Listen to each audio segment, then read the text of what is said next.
Jai Hind and welcome to Dev Talks. Although we didn't plan a part 2 of the Shanghai Lockdown video, but current events are actually telling us that we need to analyze this a little further. As you all can see, I have with me Lieutenant General Ravi Shankar. With Sir's help, I've been actually focusing a lot onto the situation within China, and not now, for the past some time. We've done a lot of videos where we've spoken about the virus situation in China, and there are various different aspects that we brought out within those videos. I will share the links of those videos, and these things have been done more than 2, 3, 4 months ago when this particular situation in Shanghai was not present. So, very, very critical times for China. They're facing a big challenge in front of them, something that we had predicted. Yeah, when this whole thing started, the first lockdown in Shanghai at this time started, uh, everyone said 1 week, 10 days ho jayega. Now it's 1 month. The number of cases are still growing up and deaths are going up. We don't know which are the other cities which are under lockdown because that news has not come out, right? And I think, as typical of the Chinese, there would be a lot of censorship on. Nothing would be coming out of that firewall. But there are reports that Beijing is also under threat, and we need to talk about it. Of course, we've said this earlier. There's nothing new. We are only reiterating what we've said earlier. So, I'd like to actually show our viewers just a minute worth of a clip which we had discussed about, why this particular situation, what is the entire game. But before all that stuff, I want to talk about the factor that they had declared victory over the virus. Xi Jinping himself said, we are victorious. So let's show that video and then we'll kind of talk about it, sir. Yeah. They declared victory far too early. And then they had this zero COVID policy. Now, there are a lot of cities which are going under lockdown. Xi'an is one example, 13 million strong city under lockdown. They say this is the worst after Wuhan. And they're now quite convinced within China that their zero COVID policy cannot last. The zero COVID policy has meant that extensive lockdowns where their economy has got hit. Right? That's one. The second thing which has come out very clearly is that the vaccines which they have developed were for the first variant, and they are very convinced that they are not good enough for this Delta variant and Omicron. So the transmission is going to take place. Now, as the transmission increases, which it will, China, due to its zero COVID policy, is an unprotected population. So that's the first one, sir. Yeah. There are 2, 3 things which we can comment on. We had predicted earlier itself that they're going to have extensive lockdowns, and that same thing is being repeated now. The fact that the vaccines were ineffective was proven when Xi'an was under lockdown. It is continuing. And very funnily, despite the spread and despite all this, China has stuck to its zero COVID policy. In fact, they say the only way to get over this whole thing is still with the zero COVID policy. That's not going to succeed. If it's not going to succeed and the vaccines are weak, the pandemic is going to continue. It's going to be one city after the other, sir. Yeah, look, it's not one city after the other. Serially, there must be already more cities which are under pandemic. Already, Shanghai has gone past 1 month. Okay, if you remember, during the Delta period, Delhi peaked out in 1 month and it stopped. Okay, but that's not happening here. The peak is not coming. It's only increasing. Now, before I jump into the questions, I want to actually talk about why is this particular thing happening. And this is something, again, we had predicted. So let us take a minute and see our whole video. And then we can get back to our conversation with regards to Beijing and so on and so forth. Yeah, why not? For example, their population is declining. The fact that their population was declining was known before itself. But what has happened in the past 2, 3 years, you see their birth rates, you see that has fallen. It has fallen even further than what it was. Their marriages are not taking place. The number of unmarried males have gaged up. The aged people have gone up. All the population metrics are going have gone skewed heavily in opposite directions in the past 2 years. So if that is the case, right, what will happen if this virus hangs around for 2-3 years more? It will accelerate the decline. The population decline was to start around 2025, between 2025 and 30. It is already preponed by about 3 years now. That's a pretty telling clip, sir, as far as the impact of this particular virus. Yeah, that's going to happen. Again, look, Xi'an happened 6 months back or so, and now this is happening. And this is even more severe lockdown. And the reports coming out of China still about marriage and decline and all is the same. In fact, the metrics are gone worse. Their marriages are going southwards, divorces are going northwards, birth rate is falling off even further.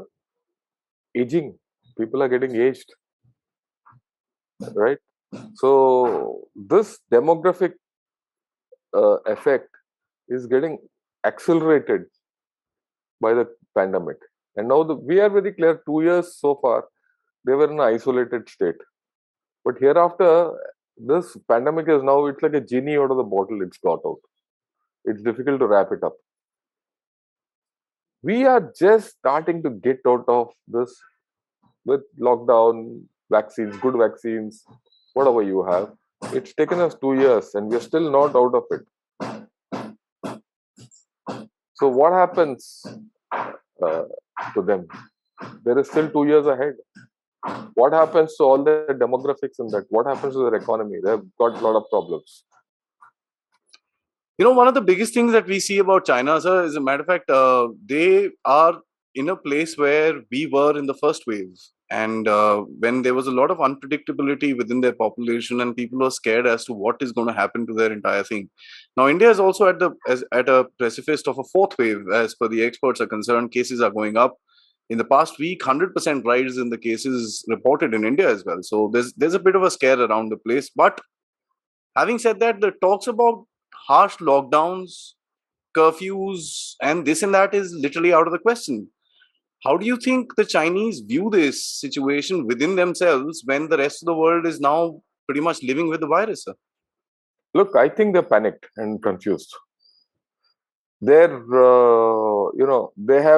a gentleman called Nanshan, who is supposed to be the Fauci of China. Now he, put it in a journal that we should start living with the virus and A, B, C, and all that. And that whole journal got deleted. You had mentioned this in Shanghai, incidentally, sir. Yeah, right. And now another Chinese, their official has said the only way out is through zero COVID. Yeah. So I don't know whether, I mean, they're clear about zero COVID. It's become more political in nature. Will it be good for China and the Chinese? The future will tell. But in my view, I don't think so. One thing that you see about the Chinese, this thing is that, you know, their figures, of course, have been skewed for a long time, and that's no secret. You know, I'm not trying to make a big revelation here. But having said that, within the Shanghai lockdown, they still reported thousands, 26, 28,000 cases a day. They went up to, I think, 28,000 cases a day in their peak, and today it's hovering around 21, 22. And that's what they are reporting. Now, what fails me to understand is that after a month of a harsh lockdown, I mean, in India, when there was a lockdown, people still met here and there. We know the UK Prime Minister was having a party, so lockdowns were a little shaky in democracies. But in an authoritarian regime like China, the lockdown should take effect very fast.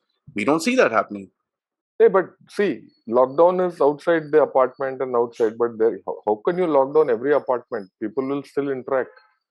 And the virus has got its own way. So I don't think, and very early we realized lockdown is only a suppressive agent. Yeah. It only suppresses the number of cases. That virus will get each one of us one day, whether you like it or not. The only difference between me getting it and an unvaccinated guy getting it is if an unvaccinated guy gets it, it may be lethal. If I'm fully vaccinated with good vaccines, I'm okay. The problem with China is it's not okay because of poor vaccines. They are only delaying. They are only kicking the can down the road. That can has to burst someday. They, after almost, I would say, about 25, 26 days of the lockdown in Shanghai, so they reported the first deaths. And it was touted to be a Well, victory for China and this and that. look, it's no victory. I think, yeah, let me put it this way. To some extent, they have escaped the kind of deaths which have happened in India and the kinds of scenes which have occurred in Delhi and all that, which were publicly seen. But that's no solace. China believes in, more in the economy part of it, more politically that we have won and things like that. So to that extent, when we are all in normal state, they're going into a hibernated state, right? So that's the only thing that we leave it at that. I think we should look ahead. So now recent report talks about Beijing, and that's now the, sadly interesting part, if I may, say it like that. The capital, of course, in China takes a different status with regards to its positioning within China against other cities. Big question everybody's asking is, would China handle Beijing the same way as they've done with Shanghai, sir? What are your thoughts? They have no choice. If zero COVID policy is what is their policy, then their vaccines are weak, and the thing is spreading. What do they have? They have no choice. They'll tell everyone stock up and be at home and do whatever you want from home. But still, they'll get hit. And, the That is world why really you. That's why you find panic buying. I was panic about to buying. say that. So that is most important because the news from China somehow seems to be trickling in. And yesterday, one CTGN reporter had tweeted that empty shelves. Oh God, what's going to happen and this and that. Today morning, when I tried to search for that tweet, it's deleted. Well, Uh, fine. I hope you have the photographs to show to our viewers. yes, I do, sir, and I'm going to put it out there where she now talks about the fact that I kind of presumed that the stores are getting empty and stuff like that. So that just tells you that there is a little bit of a cover-up operation which has already begun in Beijing. That's Yeah, obviously well, they'll cover everything up. That's for me is of no value. jewel in But the crown. the fact that the shelves got emptied, ABC, zero COVID policy, lockdown, all that is only delaying the whole story. Someday they'll get it, and now no one's going to escape, right? So, if, look, what are we going to finally see? You're going to see extended lockdowns, which we had predicted earlier. You're going to see extended problems in their economy. They already had their economic problems. The COVID will compound them. Their demographics were poor. It will get compounded. Okay, and you will find this politically resonating somewhere. But let us see how it happens. So before I'm going to ask you my next question in the way of showing another minute worth of a clip that we had said, and that will pretty much ask what I'm trying to ask with the next question with regards to social fabric, sir. There's a social contract between the state and the government, state and the people. The social contract is you give up your freedoms, we'll give you your security, economy, and well-being, and all that. When that gets threatened, all these problems come up. And China is going through a slowdown. One of their economists recently said, and now I'm going to read and quote. He says, given the serious economic slowdown we are currently facing, the day China surpasses the US is moving away and not coming closer. Simple question, sir. Yeah. Your comments on your comments. Oh, that's happening. There's nothing for a look, whatever we said is happening. Okay. Now it's very clear that their economy in this next quarter is going to go down unless they manufacture figures, which they're good at. right? So everything is suspect. The but the fundamental thing is there are no problems. There are problems in jobs. The factories are closing down. In fact, I saw a news clip which said we should start thinking of cash handouts to be given to poor people or whoever. So if China has come to a stage where they've started hoarding foods and their cash handouts, goods are not moving, jobs are poor, everything, then there's a problem. Notwithstanding whatever we think, look, I'll put it in another context. This corona virus has affected all our lives. It has ravaged our economies. Is the Chinese fellow a 10-foot tall guy whose health will not get affected or whose economy will not get affected? Is he a guy from Mars? He'll also get affected. It's only a matter of time. I will put it, this 2 years is a lost phenomenon in all our lives. But for China, it will be a lost phenomenon for 4 to 5 years. 4 to 5, yeah. And it will have long-term effects, half a decade of a problem. It's major. So And they will not accept others' vaccines. They will not accept others' ideas because it's political in nature. It's no more a health issue. that's true, sir. That's the point. That's true. So what all we've covered with these three videos, just to take a minute, is that we first basically spoke about, the victory that they touted over the virus. The second, also the vaccinations, as you just mentioned as well. The part two that we spoke about is the factor that they are in this position and they basically can't fight it, so they have to live through it and they are going to sustain it, and there is nothing that they can do about it. Death rates are going up within this thing. The virus is now shifted to Beijing and many other cities that we probably just don't know about. These are cities where the information is coming out.